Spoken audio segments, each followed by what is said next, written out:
February 23, 1991. The Iraqi desert is a vast, ancient graveyard of grit and heat.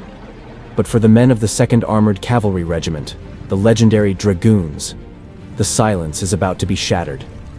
This is Operation Desert Storm. The steel wedge of the 2nd ACR is lined up at the border, ready to punch through like a freight train hitting a glass wall. Perched atop his M1A1 Abrams, a 60-ton beast forged from depleted uranium and raw horsepower, is Captain Herbert Raymond McMaster. He isn't just a commander, he's leading a stampede of armor. After weeks of sitting in the sand, sweating through chemical suits and itching for a fight, the order finally crackles over the net. Eagle 15, put on Sidewinder and make it loud. Shall we dance? The crossing isn't a crawl, it's a sprint. The American column drives deep into Iraqi territory, kicking up plumes of white dust visible from space. But as they push further, the resistance is non-existent. Forward positions are being mopped up by airstrikes, leaving Iraqi conscripts riou-rah. These men aren't interested in being martyrs for a regime that forgot to feed them. They surrender in droves, hands in the air, eyes wide with shock at the American war machine. It's a surreal sight. The 2nd ACR even runs into unarmed Iraqis wandering the dunes who actually cheer them on as the Abrams roll past. For 2 days, they maneuver unimpeded, pushing 200 kilometers into the unknown Mesopotamian void. But McMaster knows the desert. This kind of luck is a thin veil. It never lasts. Somewhere to the east, hidden behind shifting dunes, the real threat is waiting. The Tawakalna Republican Guard is dug in. These aren't the half-starved conscripts from the border. These are the loyalists, the Lion of Babylon crews who believe they are invincible. They won't quit without a bloodbath. The 2nd ACR has one mission: hunt them down and break them before they retreat. The next morning, the desert joins the fight. The weather turns to absolute trash. A massive sandstorm rolls in, killing visibility and turning the world into a hazy yellow nightmare. You can't see the hand in front of your face, let alone an enemy tank hiding in a berm. The grit gets into everything: your teeth, your eyes, and the delicate machinery of your weapons. Holy shit, what beautiful weather, someone jokes over the net. Skog, you want to go outside and take a look? McMaster asks his driver. Ah, I'm good, thanks sir. I'll stay in the box, comes the dry reply. The plan is simple on paper. Push to the 70 easting, a grid line on the map just 6 miles away.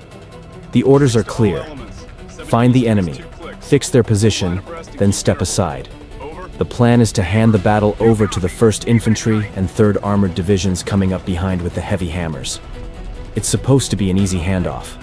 But in war, easy is just a word for things that haven't gone wrong yet. And today, everything is about to go wrong. Battle stations, battle stations. This is Black 6. The word has been given. Red 1, execute.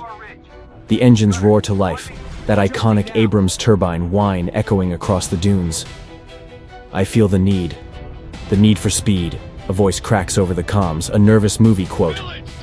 That's $5 in the drink box for the quote, soldier, McMaster barks back, keeping the mood steady. 6 M2 Bradleys from the 1st platoon surge ahead, taking point. They push into the sandstorm, a wall of metal moving into the void. McMaster hunkers down, eyes glued to his thermal sight, scanning for signatures of heat. Suddenly, the ground shakes. A series of loud explosions rock the formation. It's airburst artillery, Iraqi shells exploding in the air to rain shrapnel down. McMaster doesn't have to say a word. All on their own, the Bradleys and Abrams break formation, zigzagging and maneuvering exactly as they were trained. McMaster feels pride. His boys are acting like pros. Through the haze, buildings emerge. McMaster narrows his eyes. This village looks wrong. No farms, no livestock, no signs of civilian life. It's a military outpost, a tripwire for the Republican Guard. Village direct front, 1 round heat. The loader slams a high-explosive anti-tank shell into the breach with a satisfying metallic thunk. McMaster waits, closing the distance, looking for any sign of a non-combatant. Nothing. Then, muzzle flashes erupt from the windows. Small arms fire peppers the armor like hailstones on a tin roof. Fire! Fire! McMaster's Abrams barks first. The round detonates, reducing the building to a pile of rubble. That impact marks the target for everyone else. 9 Abrams tanks fire in unison, a deafening blast that turns the outpost into a cloud of dust and silences the enemy in seconds. The outpost is gone, but the hornet's nest is stirred. On the edge of the formation, Bradley's Eagle 13 and 16 spot 2 Iraqi T-72s sitting in ambush. The vehicle commanders feel a chill. Why are they still? I don't think they see us, someone whispers.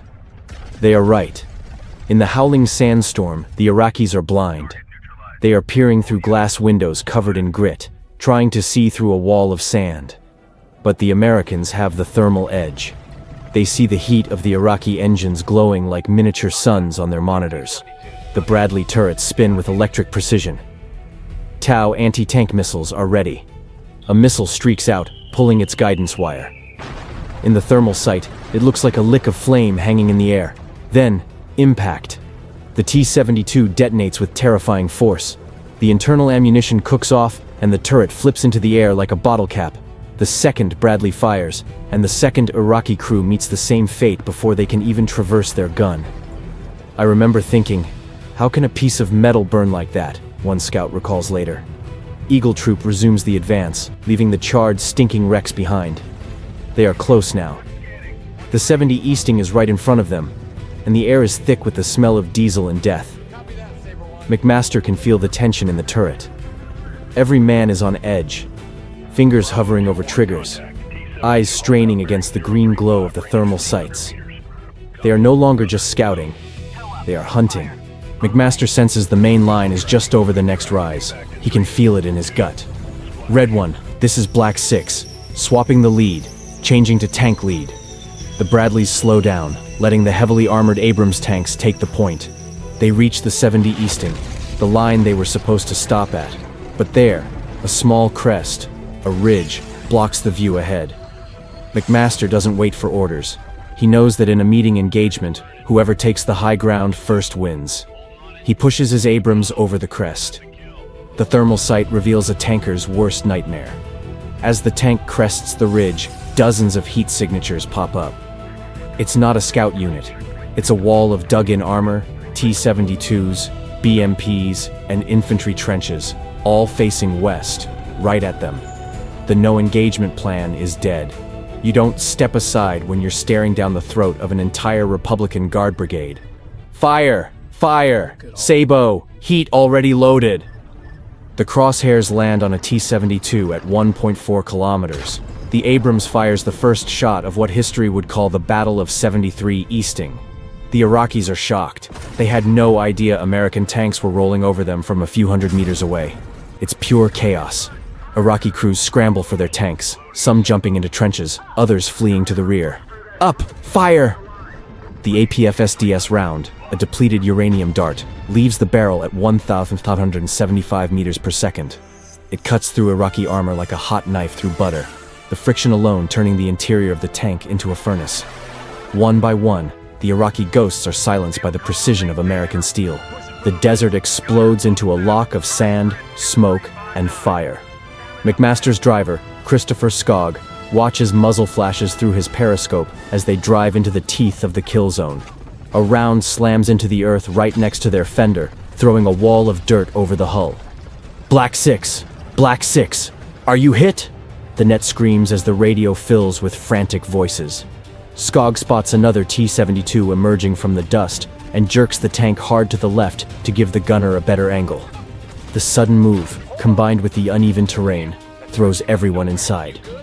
McMaster hits his head on the edge of the coupler, dazing him. The radio is calling for him, but he's silent, shaking the cobwebs out of his brain. On the net, his XO, Red 1, assumes the worst. This is Red 1. Black 6 is down. I'm taking over. Follow my lead. Skog yells into the intercom. Sir, get up on the net. Red 1 just took over. McMaster snaps back to reality and keys the mic. This is Black 6. We're alive. I'm retaking command. All units, keep the pressure on. Behind them, the Bradleys are hosing down trenches with 25mm cannons. Driver Matt Lee steers his Bradley inches from an Iraqi soldier who is completely disoriented by the storm and the shockwaves. Lee makes a split-second call. The man is no threat. He swerves and rolls on, sparing a life in the middle of a massacre. This is the duality of combat. Absolute violence and sudden, unexpected mercy. The fighting is getting desperate. Bradleys engage a ZSU-23-4 Shilka anti-aircraft gun hidden in a bunker. They have to stop to fire Tau missiles, a dangerous move. Eagle 31 comes to a halt while staring down the barrel of a reloading T-72. The American gunner fires first, blowing the tank to hell just fractions of a second before the Iraqi could pull the trigger. Then there's Eagle 36, commanded by Michael Tribble. They've burned through their missiles and are stuck in a hornet's nest. They need more Taus now. Tribble doesn't hesitate. He climbs out onto the deck, exposed, while rifle bullets hiss past his head. He hears the clang of metal hitting the armor and the crack of rounds passing inches from his ears. He ignores it all, discarding spent casings and mounting new tubes. A single slip-up means death. He finishes, dives back in, and shouts, "Done! Go! Go!" McMaster pushes his troop further, finding the Iraqi reserves. 17 tanks parked in a circle, caught completely off guard. They were hit so fast they didn't even have time to start their engines. McMaster sees an Iraqi commander looking over his shoulder with an expression of pure, naked horror as the Abrams barrels down. Fire! In just 1 minute, all 17 T-72s are reduced to burning scrap metal. The air is thick with the oily black smoke of burning diesel and the smell of ozone. The dominant force on the field is no longer the storm. It is Eagle Troop. The battle is over as quickly as it began. The roar of the cannons fades into the howling of the sandstorm. McMaster gets on the radio, his voice tight, asking the one question every commander dreads. How many casualties? The response comes back, clear and unbelievable. No casualties to report. Repeat, no casualties. In just 23 minutes, a scouting force that wasn't even supposed to engage the enemy had destroyed 50 T-72s, 25 armored personnel carriers, and 40 trucks. They had crushed an elite Republican Guard division without losing a single man. This is the legend of 73 Easting, a masterpiece of armored warfare, and a story of pure, unadulterated grit. Captain McMaster would be awarded the Silver Star for his actions. He is still alive today, a living testament to the power of training, technology, and bravery. As the sun begins to set through the haze, the men of Eagle Troop sit in their silent tanks, the engines ticking as they cool. They look out over a landscape littered with the remains of a once proud army. They were just a small part of a massive machine, but in those moments, they were the center of the world. They had looked into the abyss, and the abyss had blinked.